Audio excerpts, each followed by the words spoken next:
우리 성도님들 한 주세 동안 평안하셨습니까?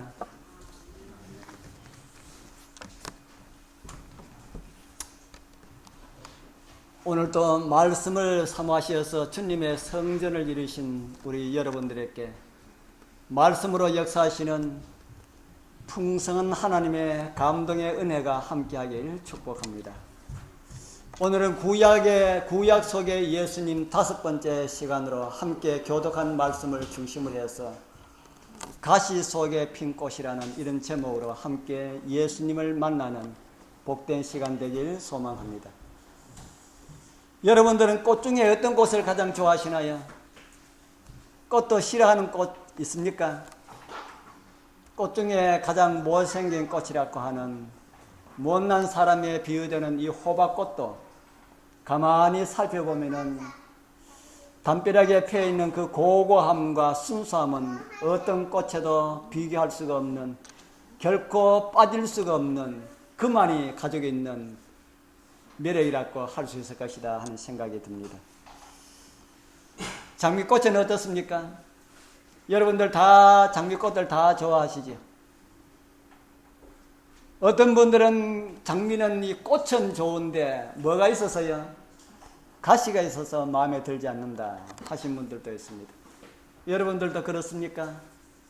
왜 아름다운 장미 넝쿨에 가시를 주셨을까? 오늘 우리가 함께 교독한 말씀을 보면은 선악을 알게 하는 나무의 실과를 먹은 아담과 하와로 인하여서 땅이 저주를 받는 내용을 말하고 있습니다. 그리고 그 저주의 결과로 가시와 엉겅퀴가 나게 된 것을 볼 수가 있습니다. 저는 어렸을 때에 부모님을 따라서 밭 일을 하러 다녔습니다. 그런데 저희들이 농사 짓는 한 곳에는 땅찔레라고 하는 것이 얼마나 많이 올라오는지 그놈을 제거하는 것이 참으로 힘이 들었습니다. 땅찔레가 어떤 것인지 여러분들 아십니까? 땅찔레 여러분들 구경해 보셨습니까? 땅찔레 이런 것입니다.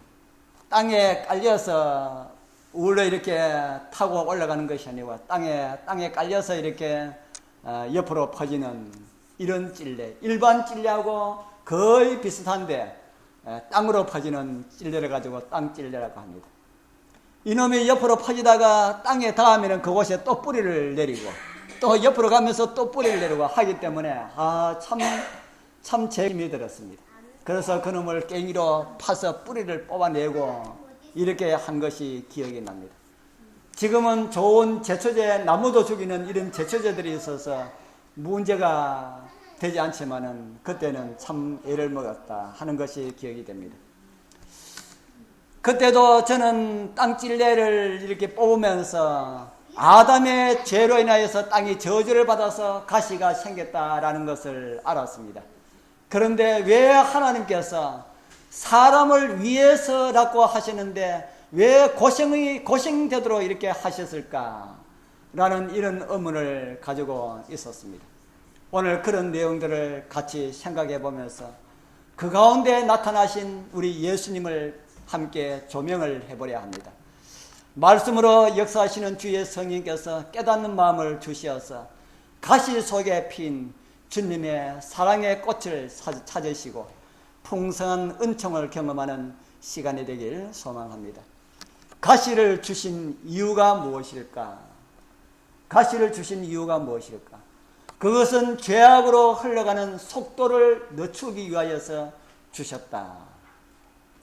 차를 타고 다니시는 분들이 다니다 보면은 과속을 방지하기 위해서 만들어 놓은 어떤 장애물들을 보게 됩니까? 바로 이런 과속 방지턱. 때로는 참 불편하다라는 이런 생각을 하기도 합니다. 이런 것이 과속 방지턱이 어떤 곳에 많이 있습니까? 이런 곳이 어떤 곳에 이런 과속 방지턱이 많이 있습니까? 학교 앞에 많이 있지요. 사람이 많이 다니고 학교 앞에 많이 있습니다. 무엇을 막기 위한 조치였습니까? 사고를 예방하기 위한 조치였다. 팔판마을 대로를 달리다 보면은 지금 선율인의 집 옆 아파트에 그 넓은 길에 이런 턱이 있습니다.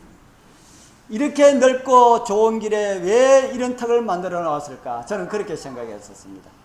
그런데 얼마 전에 우리 선열이네가 그 도로 건너에 집터를 구입하고 집을 짓고 아이들이 그 학교에 다닐 거라 하는 이 이야기를 듣고 난 다음에 이제 그 길을 지나가면서 그전에는 학교가 있는 것을 알았지만은 학교에 있다는 생각을 전혀 못하고 다녔는데 선율이 그 학교에 다닌다 하니까 지나갈 때마다 이 학교에 선율이가 다니는구나.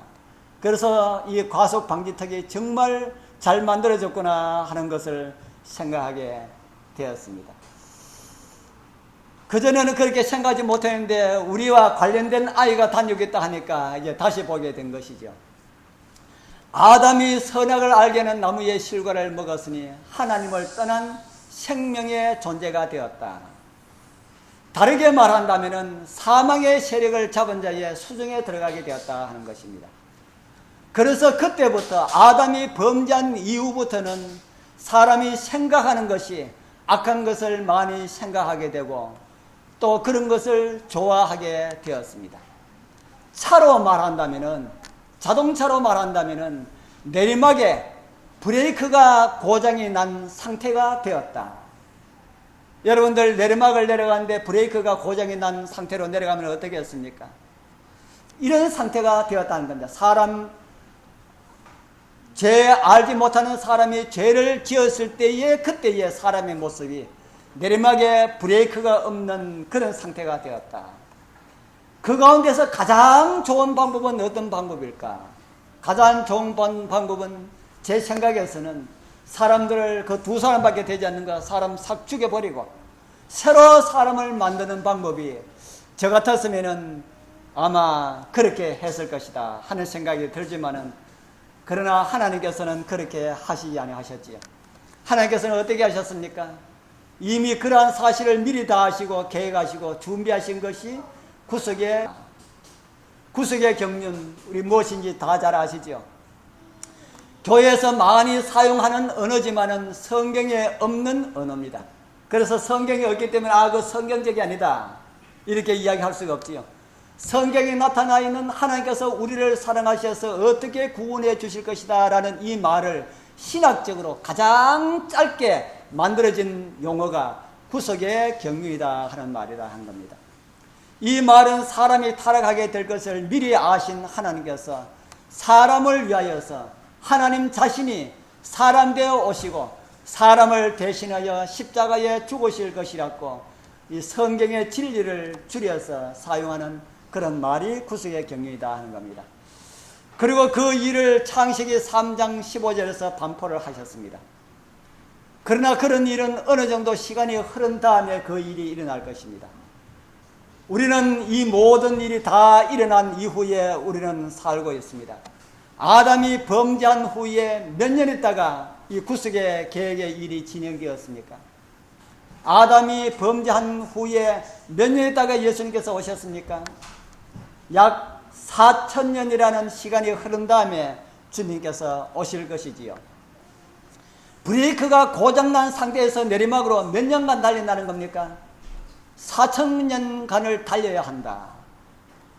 그래서 하나님께서 그 내리막길에 브레이크가 고장난 차가 빨리 가지 못하도록 하기 위하여서 뭘 만드셨다는 겁니까?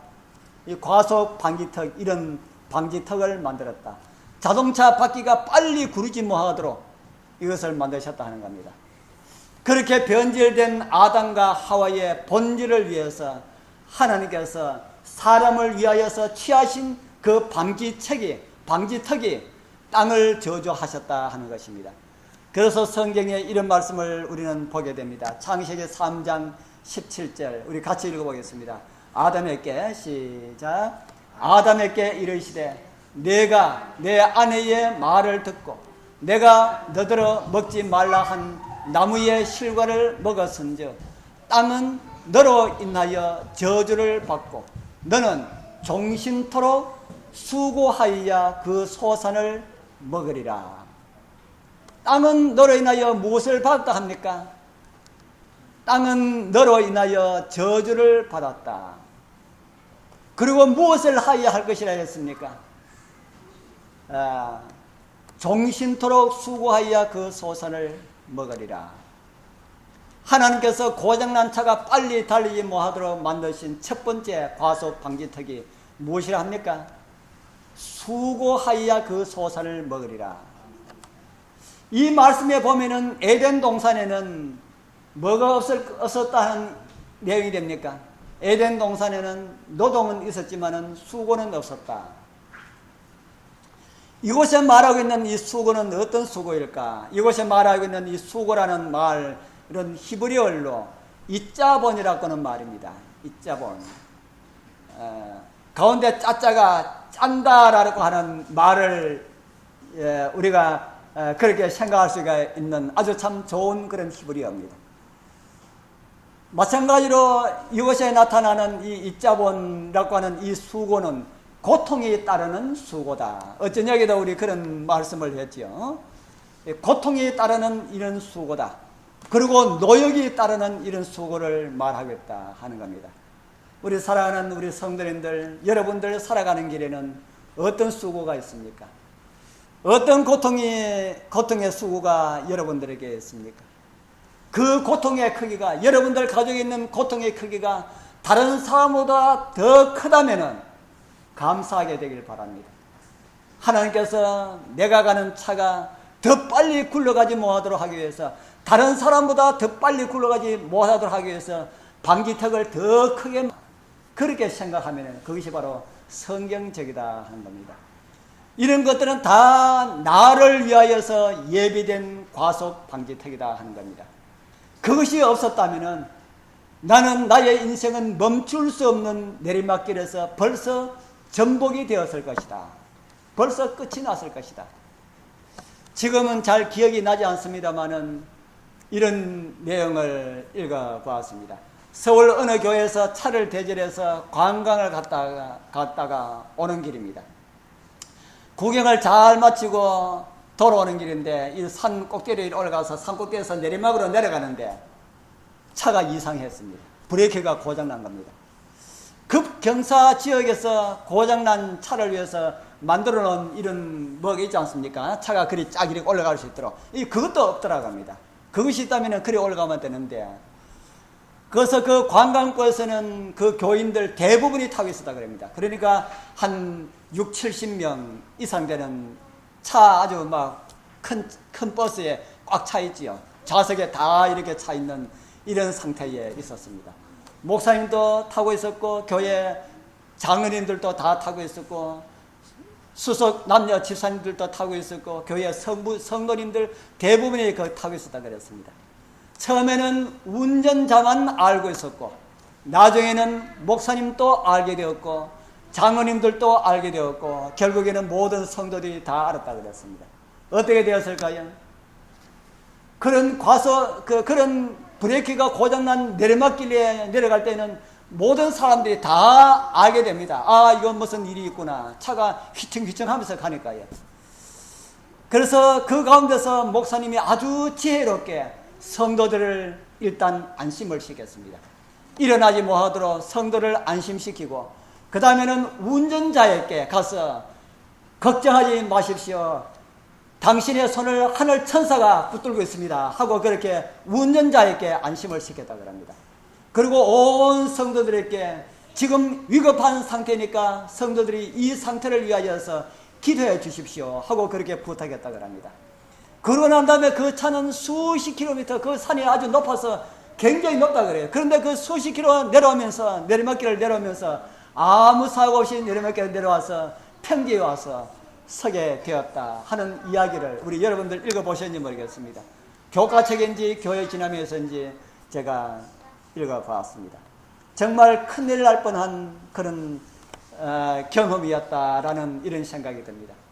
만약 사고가 났다면 어떻게 되었겠습니까? 제7일 안식일 예수재림교회 어느 교회가 관광 다녀오다가 사고가 나왔어. 수십 명이 죽는 이런 인사사고가 났다는 것이 신문에 대문짝만하게 이렇게 났다면은 사람 실수 때문에 하나님께서 또 한 번 창피를 당하실 그런 일인데 하나님께서 그것을 막아주셨구나 하고 저는 그 글을 읽으면서 생각하게 되었습니다. 수십 킬로 내려오면서 상대방에서 저쪽에서 오는 차 한 대도 없었다고 합니다. 차가 한 대라도 있었으면 바로 사고로 이어지는데, 거기에 그 2차선이 뭐 브레이크 고장난 차가 한차 쳐서만 가겠습니까? 그런데 저쪽에서 오는 차가 있었으면 그대로 사고 날 것인데 차가 한 대도 오지 않았다. 사단은 교회를 어려운 가운데 빠뜨려 했지만은 교회는 그런 위기가 사람들, 성도들로 하여금 하나로 결집되는 이런 은혜를 경험하게 되었다. 그리고 그 사고 이후로부터 교회가 더 하나된 이런 모습을 보였다 하고 그렇게 한 글을 보게 되었습니다. 우리의 모습이 내리막길에서 브레이크가 고장난 그런 차가 달리는 것과 같다. 이럴 때에 사고가 나지 않도록 만들어주신 과속 방지턱이 내가 당하는 고통과 수고다 이렇게 생각하면은 수고도 감사할 수가 있다. 하나님의 은혜라. 이런 은혜를 인하여서 감사하게 되길 축복합니다. 두 번째 과속 방지턱은 가시덤불과 엉겅퀴 들입니다. 성경은 또 이런 말씀을 우리에게 주고 있습니다. 창세기 3장 18절 또 같이 한번 읽어볼까요? 땅이 시작. 땅이 내게 가시덤불과 엉겅퀴를 낼 것이라. 너의 먹을 것은 밭의 채소인즉. 여러분들 삶 속에도 많은 가시들이 있지요. 빼낼 수 있는 가시들도 있고 때로는 어떤 거는 빼낼 수 없는 이런 가시들로 인하여서 얼마나 많은 시간들을 고통 속에 살았는지 모른다. 그러나 그것도 내 인생이 빨리 멸망으로 달려가지 않도록 하기 위하여서 만들어 놓은 하나님의 은혜의 과속 방지턱이다. 그렇게 성경은 오늘 우리에게 설명을 해주고 있습니다.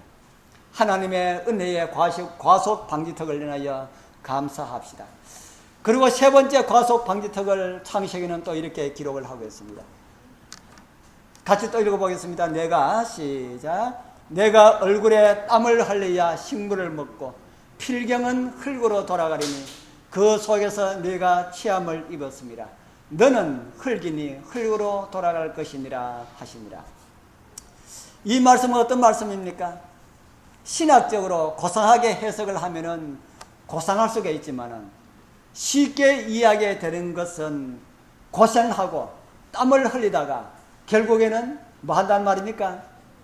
결국에는 원래의 너의 모습 흙으로 돌아갈 것이다 라는 이 말씀이 창세기 3장 19절에 있는 말씀입니다. 그런데 사람들은 자꾸 하나님께서 흙으로 돌아갈 것이라 하는데 사람들은 자꾸 흙으로 안 돌아간다 하지요. 영혼 불멸의 교리를 만들어 가지고 몸은 흙으로 돌아가지만은 영혼은 돌아가지 아니한다. 그래서 제가 이 인터넷에 이 말을 가지고 아무리 오랫동안 이야기를 해도 이해를 못합니다. 그래서 생각을 했는데 사단이 사람들을 통해서 다른 사람들 이 말씀을 이해하지 못하도록 만드는구나. 그래서 많은 사람들 하여금 그런 글을 통해 가지고 이렇게 바른 이해를 할 수 있는 이런 것을 막고 있구나라는 것을 생각을 했습니다. 우리 창세기 3장 19절에 보면은 너는 흙이니 흙으로 돌아갈 것이다. 뭐가 흙으로 돌아가는 겁니까? 뭐가 흙으로 돌아가요? 아담이 흙으로 돌아갑니다. 아담 속에 있는 영혼은 빠져나가는 것이 아니라 아담 자체가 흙으로 돌아간다. 흙으로 돌아가면은 생각하는 것이나 눈으로 보는 것이나 듣는 것이나 이런 모든 기능들은 다 없어진다. 눈으로 보는 것은 뭐가 있기 때문에 눈으로 봅니까? 현대 과학은 얼마나 눈에 대해서 많은 것을 우리에게 보여주는지 모릅니다. 귀로 듣는 것은 뭐가 있기 때문에 듣습니까? 귀만 그냥 이것만 있어가 귀 듣습니까? 아니에요. 귀 신경 이런 것이 있기 때문에 우리가 이 말하는 것을 다 듣고 하는 겁니다. 그런데 눈 신경이 탈나버리면 눈으로 볼 수 있는 것이 어떻게 되어버립니까? 눈 있지만은 그 없어져 버립니다. 그런데 사람이 죽으면은 눈 신경이 어떻게 됩니까? 눈 신경만 주는 것이 아니고 눈이 다 썩어서 없어져 버립니다. 귀도 다 없어져 버리고 귀 신경도 다 없어져 버립니다. 생각할 수 있는 모든 것이 다 없어져 버리는데 그래도 사람은 죽어도 영혼은 생각하고 눈으로 보고 귀로 듣고 다 한다는 거예요. 그 다 죽고 다 썩어 없어지는데 뭐가 그래 되는가 해도 있다는 거예요. 자꾸 있다는 거예요. 그래서 사단이 결코 죽지 아니하리라는 말을 계속적으로 반복하는 그런 음성에 불과하다라는 것을 우리가 생각을 합니다. 그리고 우리 인생길에서 땀을 흘리도록 하는 것도 뭐라 하는 겁니까? 우리가 땀을 흘리도록 하는 것, 이것도 우리 인생길에 나를 위한 과속 방지턱이다. 그렇게 성경은 우리에게 말을 하고 있습니다. 하나님께서 이러한 과속 방지턱을 우리를 위해서 주셨음에도 우리는 자꾸 그거 싫어하지요. 땀 좀 적게 흘리고 수고 좀 적게 하고 가시와 은근기도 싫고, 우리 성도님들 하나님의 은혜에 복을 거절한 것과 같다는 사실을 잊지 말기를 바랍니다. 이런 거 다 싫어하는 사람은 하나님께서 주시기를 원하시는 복을 싫어한 것과 같은 것이다 하는 것입니다. 이로 인하여서 얼마의 시간이 흐른 뒤에 아담의 첫째 아들 가인이 동생 아벨을 죽임으로 땅은 피를 받아서 또 다른 저주가 땅에 흐르게 되었습니다. 성경은 이런 말씀을 우리에게 주고 있습니다. 또 같이 한번 읽어보겠습니다. 땅이 시작.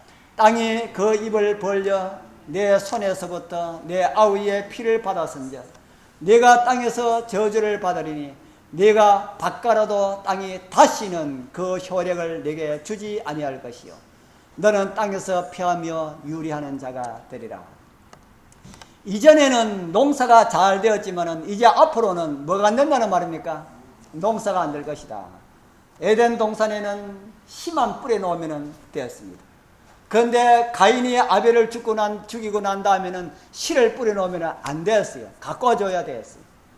저희들 지난 일요일날 저 대선면에서 수박농사 2,000평을 하시는 장로님 보러 갔습니다.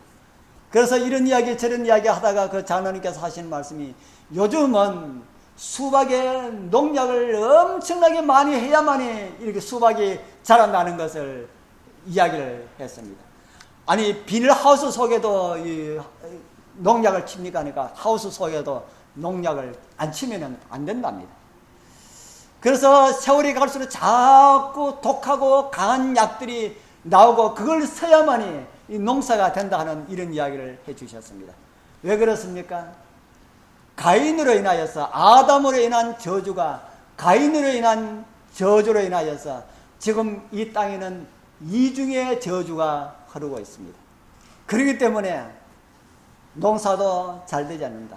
이런 것들이 알고 보면 다 우리를 위한 죄의 저주의 그 물결 속에 우리가 빨리 흡수되어 가지 않도록 하기 위해서 우리를 위해 주신 하나님의 과속 방지턱이다 하는 것입니다. 이렇게 만들고 이중으로 이렇게 해도 1600년이 흐른 이 세상은 악취가 나는 진동하는 세상이 되었다. 그 후로부터 1600년이 흐른 후의 세상을 성경은 이렇게 말을 하고 있습니다. 여호와께서 사람의 죄악이 세상에 관영함과 그 마음의 생각의 모든 계획이 항상 악할 뿐임을 보시고 땅 위에 사람 지으셨음을 한탄하사 마음에 근심하시고. 사람의 죄악이 세상에 관영하다라는 이 말은 어떤 말인가 하면은 사람의 죄악이 세상에 가득하였다라는 그런 말입니다. 온 세상에 가득하였다. 그리고 모든 사람들의 생각의 계획들이 항상 악하였다. 그러니 이 세상은 썩을 대로 썩어서 악취가 진동했다 하는 것입니다. 그래서 하나님께서 세상을 청소하지 않을 수가 없는 이런 세상이 되었다. 그래서 하나님께서 청소를 하셨는데 무슨 청소를 하셨습니까? 뭘 청소하셨어요? 청소 가운데 무슨 청소했습니까? 물청소. 하나님께서 물청소를 하셨습니다. 노아 홍수로 땅을 청소하셨다라는 그런 말이시죠. 무엇을 만들어도 그렇게 내려다녔습니까? 과속 방지턱을 이중으로 만들어놔도 1600년이 흐르는 그 시간 속에서 인류는 멸망할 수밖에 없도록 그렇게 되었다. 그래서 그 가운데 좀 깨끗한 사람 몇 사람에도 건지고 난 다음에 청소를 하도록 그렇게 했다. 그래서 하나님께서는 노아를 건지시고 난 다음에 방지턱을 하나 더 만들어 주셨습니다. 이중 방지턱 이것만 가지고 있어도 안 된다. 예수님 오시려 그러면은 몇 년이 돼 있어야 돼요? 앞으로 2000년이 돼 있어야 되는데, 그리고 세상 종말까지는 2000년 후에 또 다시 2000년이라는 시간이 더 흐를 것인데, 요 방지턱을 가지고 또 한 2000년 지나면 또 다시 세상을 멸망시켜야 되는데, 그래서 하나님께서 방지턱을 하나 더 만들어 주겠습니다. 창세기 6장 22절 같이 읽어볼까요? 땅이 시작. 땅이 있을 동안에는 심음과 거둠과 추위와 더위와 여름과 겨울과 낮과 밤이 쉬지 아니하리라. 홍수 이전에는 심음과 거둠이 아마 필요 없었을 것 같습니다. 그것은 우리 상상해서 생각을 해보시고요.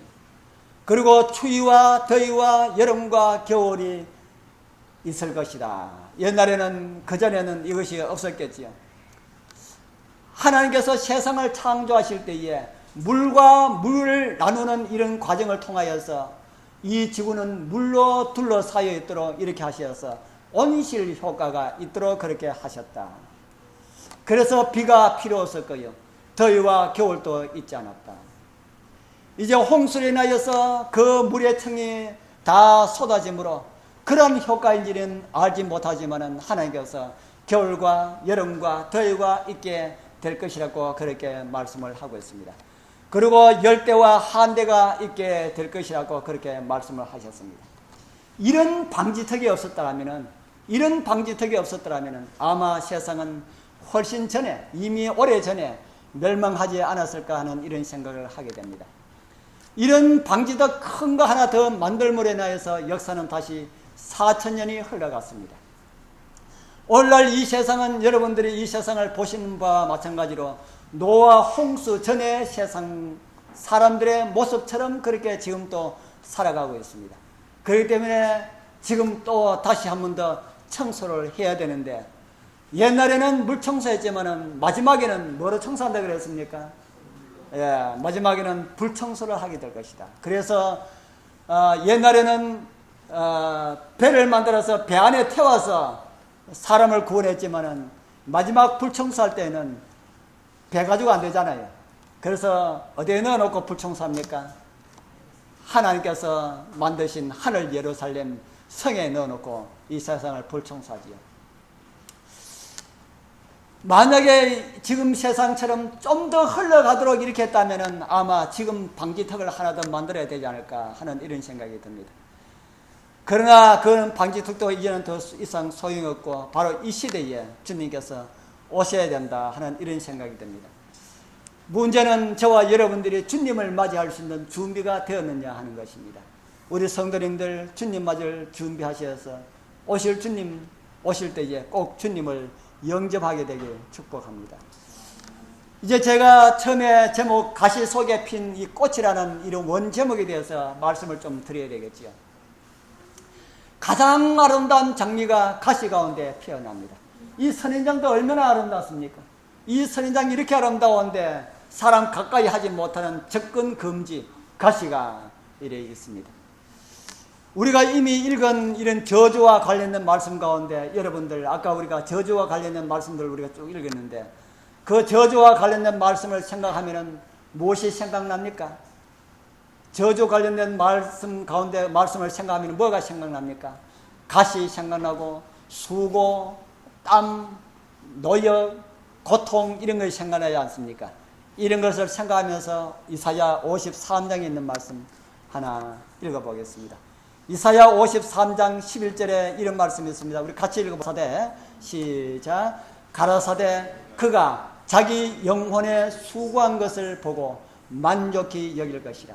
나의 의로운 종이 자기 지식으로 많은 사람을 의롭게 하며 그들의 죄악을 친히 담당하리라. 여기 보면은 첫 부분에 보면은 자기 영혼의 수고에 대해서 말씀을 하고 있습니다. 하나님께서 우리에게 수고하고 뭘 먹으라 그랬습니까? 수고하고 소산을 먹으리라 이렇게 하셨는데 이사야 53장에 보면은 메시아와 관련된 예언의 말씀을 하나님께서 하시면서 하나님께서 사람 되어 이 땅에 오셔서 영혼을 위한 자기 영혼의 수고에 대한 기록을 오늘 우리는 읽어볼 수가 있다. 예수님께서 우리를 위하여서, 우리를 구원하기 위하여서 뭘 하게 될 것이라는 겁니까? 수고하게 될 것이다. 그 수고는 아담한테 주어진 같은 수고입니다. 아담이 땀을 흘리고 그 노역 쥐어 짜는 듯한 이런 고통을 받는 이런 수고를 예수님께서, 하나님께서 사람 되어 오신 그분께서 하게 될 것이다 라고 하는 이런 말씀입니다. 그리고 그분의 고통이 얼마만한 고통이었는지 마태복음 26장에 우리에게 이렇게 보여주겠습니다. 같이 또 한번 읽어보겠습니다. 이에 시작. 이에 말씀하시되 내 마음이 심히 고민하여 죽게 되었으니 너희는 여기 머물러 나와 함께 깨어있으라 하시고, 겟세마네로 가시는 길에 주께서 하신 그런 말씀입니다. 무엇을 말씀하셨습니까? 내가 심히 뭐하여서요? 고민하여서 어떻게 됐답니까? 죽게 되었다. 여러분들도 고민해서 죽을 것만 같은 이런 고민 해보신 일이 있습니까? 죽겠다. 그런 고민하신 분이 있다면 누구의 고민에 동참한 겁니까? 예수님의 고민에 동참한 사실을 인하여서 감사하게 되길 바랍니다. 예수님께서 얼마나 고민이 되었으면은 예수님께서 33년 사시면서 한 번도 부정적인 말을 말씀하신 분이 하신 적이 한 번도 없었습니다.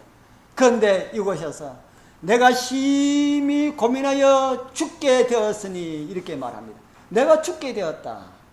그러니까 너희들도 나를 위하여서 좀 기도해 줬으면 좋겠다.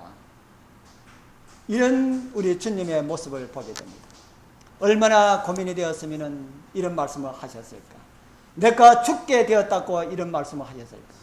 이제 그 다음 말씀은 고민으로 인하여서 그의 신체에 이상이 일어나는 이런 모습을 우리에게 보여주겠습니다. 가라사대 아버지여, 만일 아버지의 뜻이었던 이 잔을 내게서 옮기시옵소서. 그러나 내 원대로 마옵시고 아버지의 원대로 되기를 원하나이다 하시니, 사자가 하늘로부터 예수께 나타나 힘을 돋더라. 예수께서 힘쓰고 애써 더욱 간절히 기도하시니 땀이 땅에 떨어지는 핏방울 같이 되더라. 아까 고민에 대한 말씀을 주셨지요. 이제 그 고민을 가지고 예수님께서 기도를 합니다. 아버지여, 이 고민스러운 거 이거 내가 겪지 않으면 되지 않습니까? 이 잔을 내게 마시지 않으면 되지 않습니까? 예수님께서 이 땅에 오셨을 때에 자기를 비우시고 오셨다 그럽니다. 그러니까 완전하게 누구처럼 되셨습니까? 완전하게 저와 여러분들처럼 되셨다. 그래서 저와 여러분들처럼 되시는데 우리 여러분들이 내일 죽을 것이다, 죽는 것도 그냥 죽지 않고 십자가에 죽을 것이다 하면은 여러분들도 고민이 될까요? 내가 왜 죽어? 나는 아직까지 죽기 싫어. 난 좀 더 살 거야. 저는 옛날에 문서전도를 하면서 이 죽음을 앞둔 사람의 절규를 많이 들어봤습니다.